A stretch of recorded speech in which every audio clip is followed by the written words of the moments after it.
জান্নাতে যাবার জন্য কত নেকির দরকার? উলামায়ে কেরাম হিসাব করে শুনিয়েছেন, একটা নেকি। তোমার গুনার থেকে একটা নেকি যদি বেশি হয়, you will be able to reach in জান্নাহ। তুমি সিধা এখানে আর দাঁড়াবার দরকার নেই, তোমার একটা নেকি বেশি আছে, তুমি সিধা জান্নাতে যাও। একটা নেকি, একটা নেকি। আর আমার আল্লাহ আমার দয়ার নবীকে দিয়ে জানিয়েছেন, শুধু যদি খালি বিসমিল্লাহির রহমানির রহিম বলো না, তো ওতে 19টা অক্ষরে 1900 নেকি তোমাকে দেয়া হবে। এই যে বানাত মাদ্রাসায়, ছেলেদের মাদ্রাসায় যে মেহনত করা হচ্ছে, এতে যা আছে দুনিয়ার এই জিনিস কোথাও নেই। কেন? এই বিদ্যার প্রথম আলিফ, আল্লাহ, বে, বিসমিল্লাহ এই দিয়ে শুরু হয়েছে। দুনিয়ার লেপ সরেও অজগর, সরেয়া আম, হাসি দি ইঁদুর, দীর্ঘই ঈগল, ক কাক, খ খরগোশ, গ গাধা, ঘ ঘোড়া, এগুলো আমরা কম বেশি সবাই পড়েছি। ফের আর একটু উপরে এ অ্যান্ড পিপিলিকা, বি বিতে বি মৌমাছি, সিতে ক্যাট বিড়াল, ডিতে ডগ কুকুর, শুধু জানোয়ারের নাম দিয়ে ভর্তি। আমার স্রষ্টার পরিচয় কোথাও নেই। যে আল্লাহ আমাকে তার নিজের মেহেরবানির দ্বারা এক বিন্দু নাপাক দুর্গন্ধযুক্ত মনির কাতরা থেকে এই সূরত দান করেছে। লাকাদ খালাকনাল ইনসানা ফি আহসানি তাকবীম, তোমাকে যে সুন্দর চেহারা দিয়েছি, এরকম চেহারা কোন সৃষ্টির জগৎকে আমি দেই নাই। সেই বিবেকবান ইনসান তোমরা, আমার নামটাও নিতে আজ তোমাদের বিবেকে বাধে। এই তোমাদের বিবেক, এই তোমাদের বিবেচনা বলো না, এই তোমাদের সেন্স আমার কাছে আসতে হবে না, জবাবদিহি করতে হবে না। দুনিয়ার দিন আজ আছে, স্বপ্নের মতো শেষ হবে, কাল আমার কাছে ফিরে আসতে হবে। যা করেছো দুনিয়ায়, দুনিয়ার নামে সব ওখানে ধরাধর পড়ে থাকবে, খালি হাতে, খালি হাতে।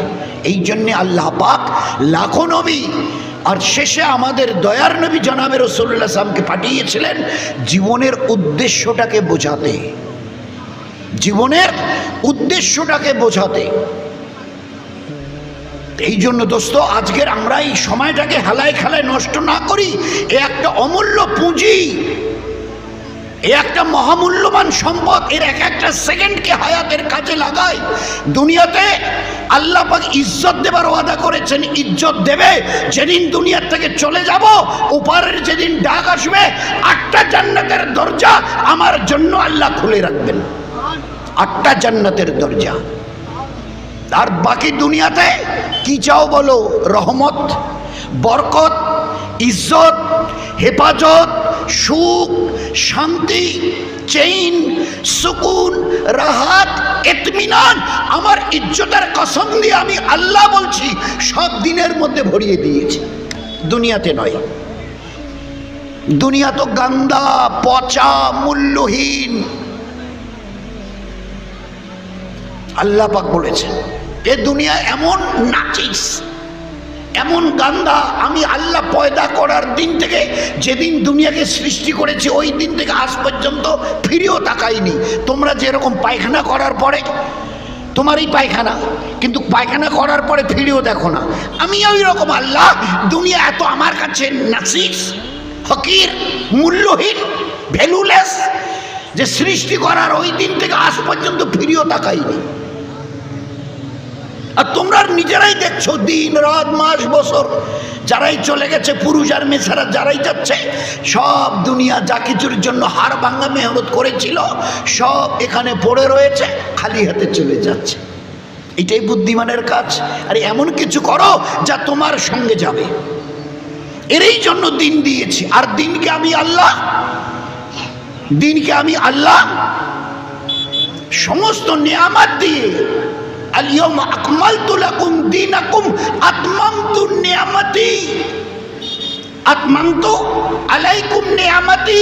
সমস্ত নিয়ামত, আমার খাজানার সমস্ত নিয়ামত দিনের মধ্যে ভরিয়ে দিয়েছি। এই দিন যার কাছে থাকবে, আমার ইজ্জতের কসম, দুনিয়ার সমস্ত রকমের নিয়ামতের মালিক আমি আল্লাহ তাকে বানিয়ে দেব, আমি তাকে বানিয়ে দেব। এই দিনের উপরে চলে, একবারে সহজ সরল কথাটা, এই দিনের উপরে চলে তুমি আমার হও, আর আমি আল্লাহ কথা দিচ্ছি, আমি আল্লাহকে জানো, সাত আসমান আর জমিনের ওই খালিক আর মালিক, যে একটা কোন শব্দের দ্বারা আমি পয়দা করতে জানি, একটা কোন শব্দের দ্বারা শেষ করতে জানি। সাত আসমান জমিনের খালিক আর মালিক আল্লাহ জাল্লে জালালু আম্মার আলু কথা দিচ্ছি, এই দিন যদি তোমার কাছে থাকে আমি আল্লাহ তোমার হব আর তুমি আমার হবে। আর তুমি যেদিন আমার হবে আর আমি যেদিন তোমার হব না, আমি জিজ্ঞাসা করবো বান্দা ক হাত লম্বা? বলে 3.5 হাত। ওজন কত? বলে 60, 70, 80 কেজি। পাওয়ার কত? তা করলেন আমাকে যদি 2 মণ ওজন তুলতে বলা হয়তো পারবো না। বলে ওই লম্বা গাছটা চড়তে পারবি? বলে না, ওটাও চড়তে পারবো না। এই নদীটা সাঁতরে পার হতে পারবি? বলে তা পারবো না, আমি সাঁতারই জানি না, তো পার হবো কি করে? তো বলে এতটা কমজোর দুর্বল তুই? আল্লাহ বলে দিয়েছে খুলিকাল ইনসানু জাইফা, খুলিকাল ইনসানু জাইফা, বড় দুর্বল। কিন্তু ওই মানুষটা 3.5 হাতের, 60, 70, 80 কেজি। একটু মেহনত করে দিনটাকে তোর জীবনে নিয়ে আয়, আমি আল্লাহ কথা দিলাম তুই আমার হবি আর আমি আল্লাহ তোর হব। আর তোকে জিজ্ঞাসা করবো কি চাস? বল, বল কি চাস বল। যদি বলিস এই আল্লাহ দরিয়াটা হেঁটে পার হব, তো কোনো মুশকিল নেই, আমি পার করিয়ে দেব।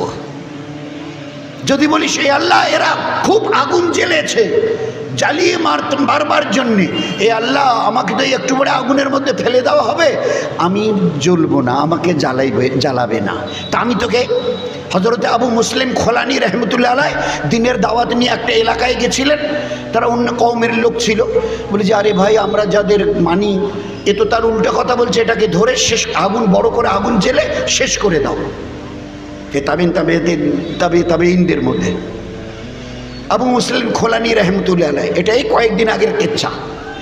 বড় আগুন জ্বেলে ওনাকে ধরে একবার আগুনে ছুঁড়ে দিয়েছে। আগুনের মাঝখানে পড়ে দাঁড়িয়ে তাকিয়ে দেখছে, কোনো জায়গায় কোনো ছাইটাই লাগেনি। তো আস্তে করে বাকি আগুনের মাঝখান দিয়ে হেঁটে গিয়ে ওপারে চলে গেছে।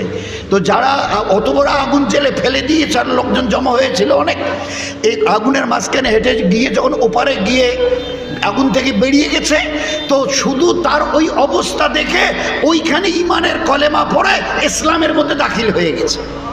আল্লাহ দেখিয়ে দিয়েছিল কি চাস? এ আল্লাহ আমাকে তো আমি সব বললো, তুই একটু উপরে উঠে আওয়াজ দে, আফ্রিকার জঙ্গলে যত জানোয়ার আছে সব যেন বেরিয়ে চলে যায়। তো তোমার কথার উপরে সমস্ত আফ্রিকার জঙ্গলের জানোয়ারকে আমি আল্লাহ পার করে দিয়ে দেবো। কি চাস বল? এই সিলেটে শাহজালাল সাহেবের কবর আছে, বাংলাদেশের সিলেটে। 360 জনকে নিয়ে ইরান থেকে এসেছিলেন। ইরানের বাদশাহ ওনার সঙ্গে ছিল। ইরানের লোক, ওনারা ইরানের অনেক কেচ্ছা।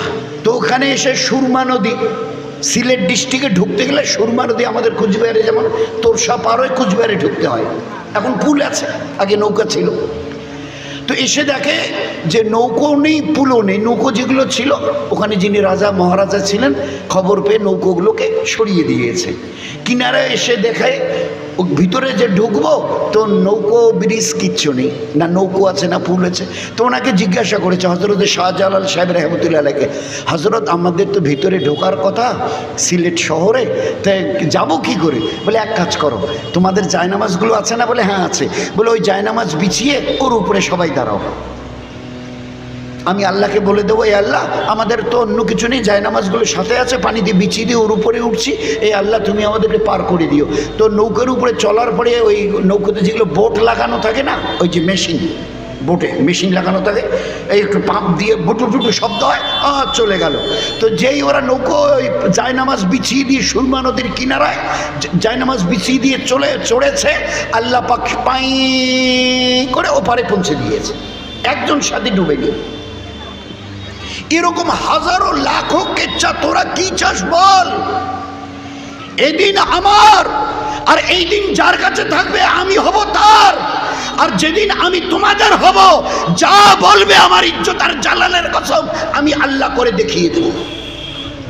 আজ একটা শুধু ভুলের জন্যে যাদেরকে আল্লাহ মাথার তাজ বানিয়েছিল ছিলাম সবার মাথার উপরে। দোস্ত, দুর্ভাগ্য আমাদের। এক আল্লাহকে ছেড়ে দেবার কারণে, আল্লাহকে ছাড়া মানে তার দিন থেকে মুখ ফিরিয়ে নেয়া, তার দিনকে আপন করিনি বলে আজ আল্লাহ পর হয়েছে। আর আল্লাহ পর হবার কারণে গোটা দুনিয়ার আজ আমরা গোলাম হয়ে আছি। গোটা দুনিয়ার নয়তো হিম্মত ছিল না কারো, গোটা দুনিয়ার আমাদের দিকে লাল চোখ করে তাকায়। এদের কারো দোষ নেই, আমরা আমাদের নিজেদের সর্বনাশ নিজে ডেকে এনেছি।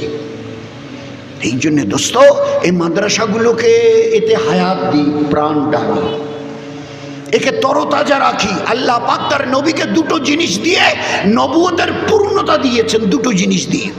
ইনি নবী মোহাম্মদ রসুল, ইনি নবী, ইনি রসুল। তো আল্লাহ তার নবুয়তকে, রেসালাতকে দুটো জিনিস দিয়ে পূর্ণতা দিয়েছে। একটার নাম হচ্ছে হেদায়েত, আর একটার নাম হচ্ছে এলেম, যেটাকে এলমে দিন বলা হয়, যা শেখাকে ফরজ করা হয়েছে। কেন? এই ইলম ব্যতিরেকে তুমি আল্লাহকে কি করে চিনবে? তোমার জীবনের উদ্দেশ্য কি করে বুঝবে?